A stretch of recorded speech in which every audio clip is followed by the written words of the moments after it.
Hi everybody, this is Captain Gail from Freedom Boat Club, Lake Oconee. The purpose of this video is to review the hazards and things to be aware of around Lake Oconee. It in no way is a comprehensive list of hazards because hazards are everywhere and just to be expected as part of boating. So the first one that we're going to talk about today is leaving the marina on your boat from Freedom Boat Club going towards the dam. You'll come across an island on the left side of the channel. This island does not look shallow. It doesn't look shallow going around the back side of it. But if you remember the steeper, deeper concept where steeper land, you get deeper water, this is an extremely flat island. And you can go from 35 feet to 3 feet in a heartbeat as you're going around that island. Whether you come at it from the Freedom Boat Club side or from the dam side, it's never going to get more than 9 feet, but it can get to 3 feet really quickly. Beware of that, go slowly.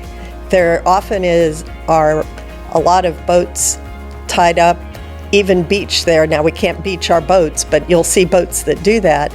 And look at them, they are walking in water that is less than knee deep. So obviously go slowly and be aware of that shallow spot that is unmarked. Number 2 is jumping rock. So continuing towards the dam, everybody has heard about jumping rock. You will, as you're heading towards the dam, before you get there, you'll notice a bunch of white markers. It is well marked hazard. What those hazards are standing timber. In some cases, you can actually see the timber to the left of the markers. Stay to the right of the markers. There are plenty of them. So then you're riding down towards jumping rock, and you'll see jumping rock on the left side. Very commonplace. Very often you'll see lots of boats just hovering around jumping rock, watching people jump. Now there is a pass through jumping rock that goes to the other side of the lake. Never take that. You'll see people who actually will go through that. Now it's called jumping rock because there are a lot of rocks and boulders there. And even underwater you'll have rocks. Very bad thing to run into. So instead of that, don't go through, go further towards the dam and make the curve up to the other side of the lake from there. The third area of concern that we want to discuss is after you make that turn and go back up the other side of the lake towards the Ritz, there is still standing timber and it's reasonably well marked on the left side of the channel.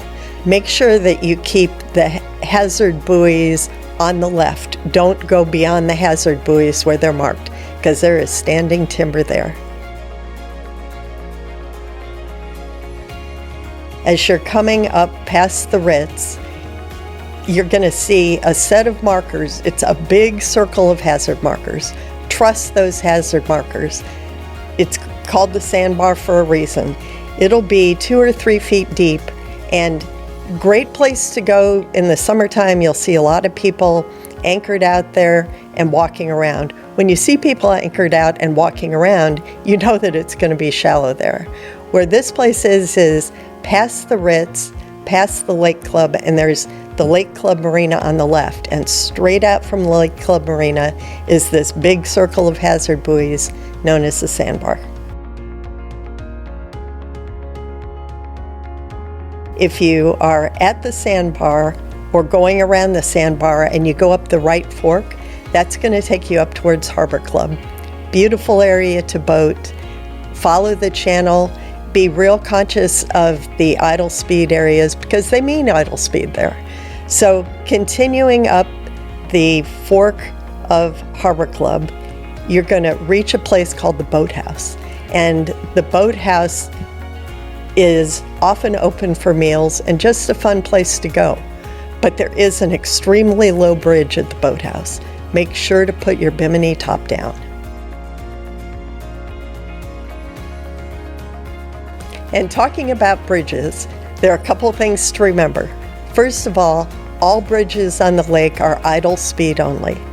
Most of the bridges on Lake Oconee, you can go through with your bimini up, but there are several bridges where it's very clearly marked, put your bimini down, but sometimes people aren't paying attention and miss that sign that says put bimini top down. So be aware of how high the bridge is. You never know if the water's up extra high. Just pay attention to where the bridges are and make sure that the boat's going to fit through.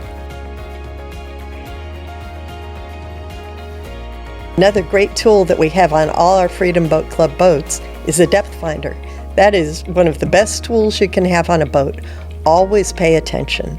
If you have any question about if it's deep or not, go slower, go more slowly, and pay attention to the trend on the depth finder. Another great tool that's available for us is an app called Navionics. It's also called Garmin Boating right now. It's a for-pay app, and what's great about it is it's not just Lake Oconee. With your Freedom membership, you can go all over, and this app will help you with the contour of the lakes, the hazard of the lakes, rivers, or even in the coastal waters. So thanks for watching this video. If you have any comments, or if you know some special places where we need to explain in another video, let the people in the office know and we'll be happy to include it.